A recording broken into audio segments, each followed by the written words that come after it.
Loud. Hello, this is Lynn with I Love Romance Novels. And today I have the absolute privilege of interviewing Tyrel Van NiekerkI.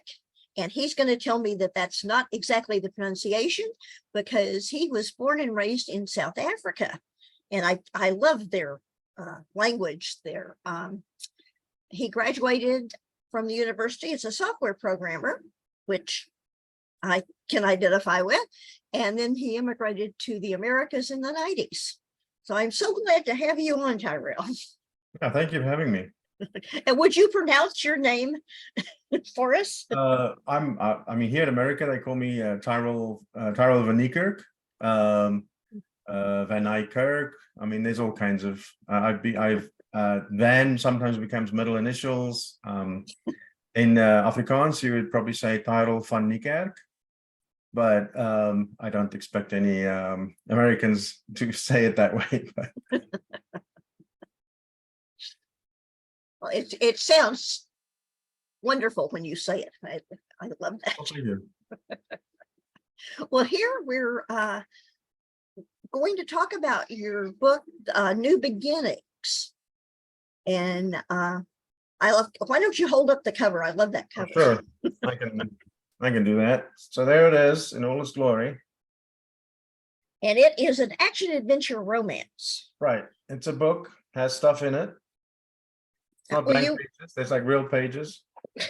You were telling me that you didn't really write it as a romance. Do you want to expand on that? Right. So when I wrote it originally, it was just a story kind of, popped into my head like not long after 9/11. And if you read the book, you'll see that there was kind of a twist on the 9/11 thing. It's not really about 9/11, but this main character, Jack, what 9/11 meant to him ultimately. So I just wrote the story, and I kind of like the idea of, in this case, new beginnings. So it literally is that the main character kind of loses like everything and literally the will to live almost. I mean, his whole life has been ripped apart, like a Job kind of thing.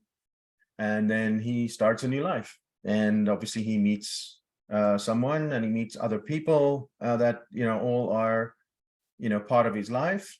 And obviously there's a love interest there, as you can imagine, seeing as it's kind of sort of romance. But a friend of mine actually read it, and I thought it was action adventure because it's got pirates and treasure and all kinds of fun stuff in there.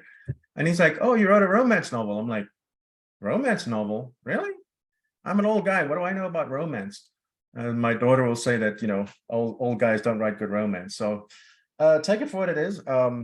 It ends up being a story about mostly about these two people and their journey through this pirate treasure event and running this inn and all of that. So I guess that kind of fell into the romance side of things by accident. Well, when did you decide you wanted to write?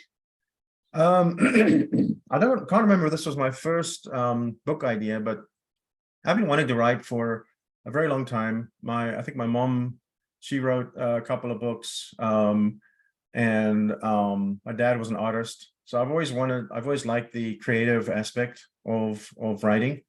So it must have been, quite a long time ago, but in the, like I said, not long after, probably in 2001 to somewhere there, I probably wrote a few chapters of this book, and then I spoke about it for years. Someday I need to finish this thing, because it's like you've got this in your head, you kind of know the ending, you kind of know the beginning, the middle part's the difficult part because you got to fill in all of those sometimes uninteresting bits and make it be interesting and all of that. So it's kind of hard, the whole 3-act story structure. I mean, all of that you got to learn. Right. And then in 18, I just said, forget it. I'm going to get this now. And so I worked really hard, got it done, actually clicked the publish button on KDP on like the New Year's Eve on 2018, because my goal was to have this published by the end of 18. And you made it. I made it. It technically went live January 1st, 2019. So I did click the publish button in 18 though. So that was it for me. That was my journey for this one book. Trying to get it to be complete, actually having, I mean, it's a different thing when you can actually hold, the actual thing in your hand, and KDP makes it quite easy for you to do. So now, I mean, I've got an actual book I can put in my bookcase, and, I think I'm not going to put it as a Pulitzer Prize winner, but, I mean, you look at some other books you see, it's like, yeah, this is good. I can at least promote it and not feel bad that I'm promoting, rubbish, but that's my Right. opinion, of course, as an author, but. Right. And I see you're one of the people who took advantage of the new hardback options of KDP. Yes, actually. So I actually just did that a little while ago, a couple of weeks ago. I had the paperback one, and obviously the Kindle, and that's what I've had for the whole time. And then, like, KDP recently brought out the thing. Otherwise, you would have had to go to like Lulu or some other publisher. And I was like, okay, let me give it a shot. And it seems like it's good. I mean, I like it. It's more like a paperback. It's not like your hardcover with a sleeve, which I kind of like. It actually looks really nice. It's it's got a nice feel to it. So yeah, I think they did a good job with that. So I'm glad they brought that. Just in case somebody wants a hardcover, they can get that. Yes, that's very good. How did you come to write this particular book? What sparked the idea for you? Well, like I said, it started like after 9/11. At that time, we were all shocked, obviously, by what we saw. And I was thinking about, the firefighters that had, died in those towers, and obviously that hits you right here, you kind of feel that. And then I started thinking about this scenario. I don't know why, it just kind of came up in my head, and I started thinking about it. And I was like, well, what if, this character, had an experience that was not directly related to 9/11, but at the same time, kind of putting in perspective where 9/11 was terrible, but what happened to him, for sure, he's going to see that as the worst event of the two things, right? So it's all about, that. And then, of course, the story just grew from there. And I kind of guess they talk about your outliners and your pantsers in terms of authors, people who write by the seat of their pants or outline. And I think I probably just kind of started out. I knew kind of roughly what the ending would be. I knew kind of what the beginning. Well, I wrote the beginning chapters. I've rewritten those a few times, but then I kind of let it flow, and it's beautiful how it kind of worked itself out. I needed a pirate. I found this Captain Kidd, which was a real individual, and he actually had some of the elements that I use in the book are actually what happened, historically correct. Underground Railroad, I was able to fit that in there, and it actually fit in really well because, again, quite historic and actually worked. So it was, to me, it was mind-blowing how, because I love, like, when you can connect those things, and they actually are kind of grounded in somewhat reality. You're not like, it's not like pure fantasy, it's actually there's something real. So yeah, to me, it just all kind of worked out after that. Oh, wonderful. Well, what is your writing schedule like? When do you actually write? Well, back then, I was working full time. And so I would just, I try to make a point of every night, get in, at least a few hours. I was just using Microsoft Word at that time. Since then I've started using Scrivener, and I've been trying other tools. But so I didn't really have the whole outlining and the character sheets and a lot of that. I had separate documents for notes and so on. But yeah, so mostly it was just trying to get at least every day, trying to achieve, because if you're going to try and actually hit a target, like in my case, it was, I wanted to be done by 2018. It was the first time I've written. I've learned a lot, obviously, doing this. I think if I were to do it again, the next book, things would probably be different. I think if you're working full-time on the book, I mean, if you're a full-time author, I think you might also do it differently. But yeah, for me, that's what it was. It was just basically trying to make sure that I actually get regular progress. There was a point, this isn't really writing schedule, but something where I was stuck with some ideas and I didn't know where to go with the book. I just said, okay, forget it. I'm just going to start writing. So I just kept writing.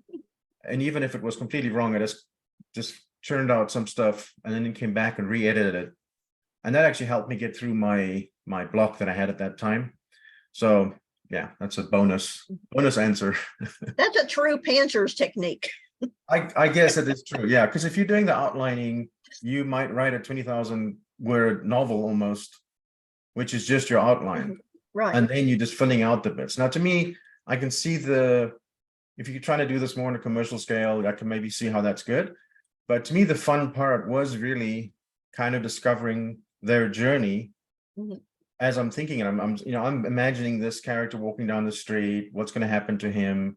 What does he encounter? What does he see? And that actually, I mean, it's interesting. It's kind of expands your mind. It makes it kind of interesting for me. So.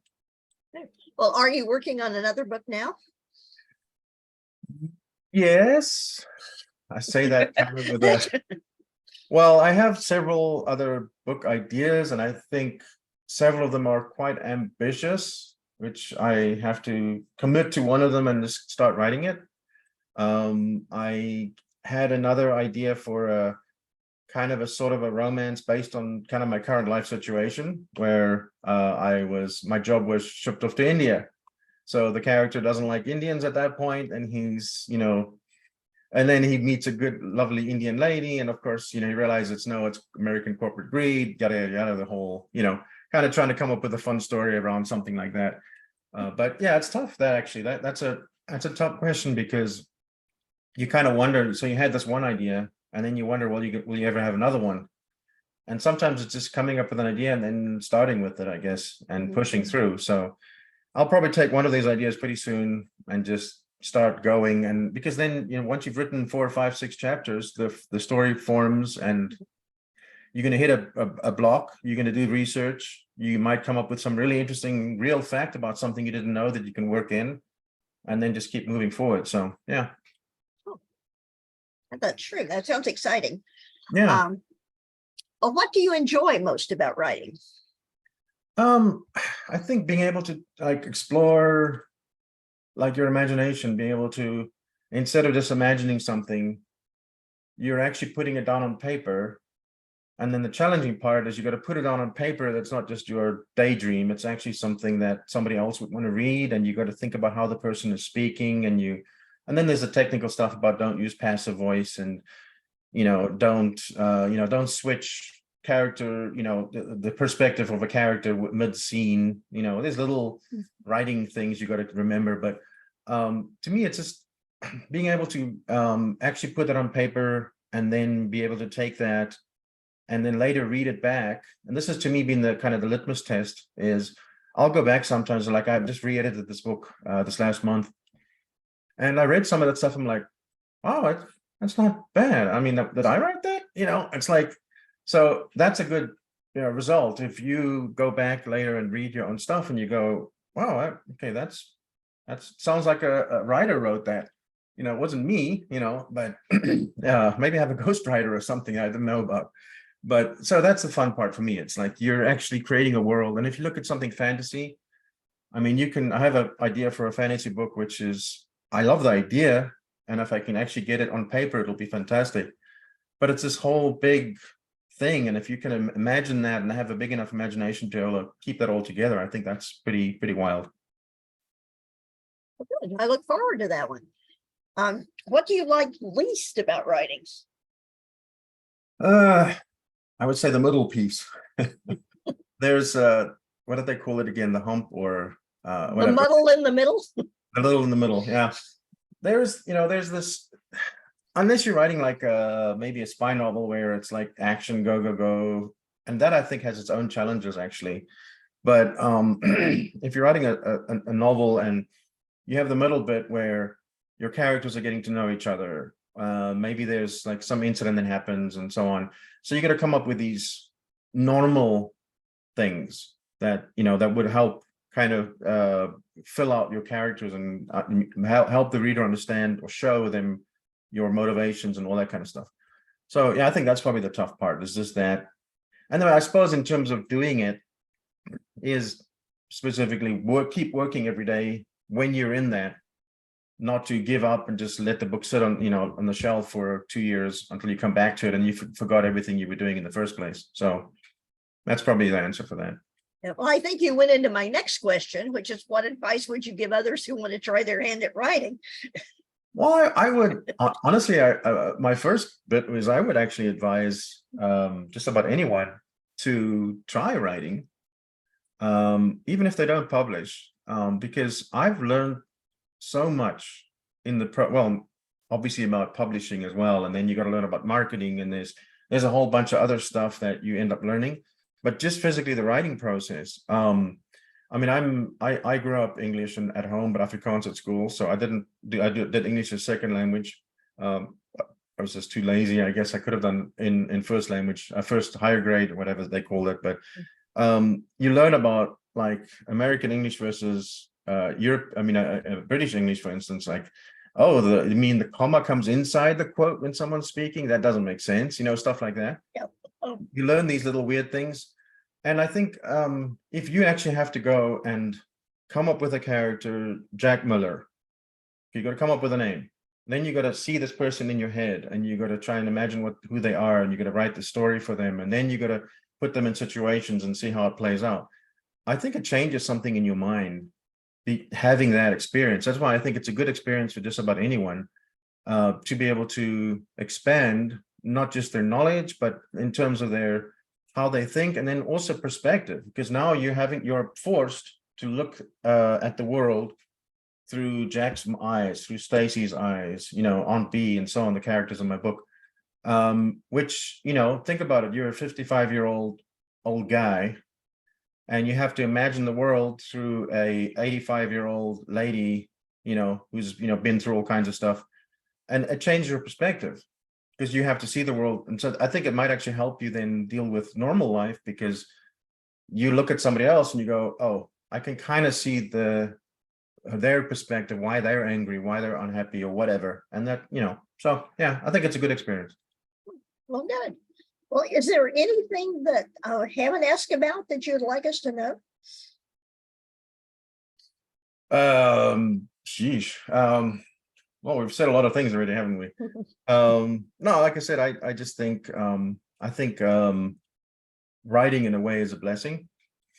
I think if you want to be a writer, understand that being successful might be a whole different story. Actually getting the marketing down and all that, people might not buy it, but I still think there's value in doing it, even just for yourself. So I guess that's the crux of it, I would say. Yeah. Well, that's good. I thank you so much for being here with us today. And I will put this video up on the I Love Romance novel page. It will also be on the YouTube channel, and there'll be links to it in the other places that you normally catch up with us. So thank you so much, Tyrel. Thank you, and thanks for having me.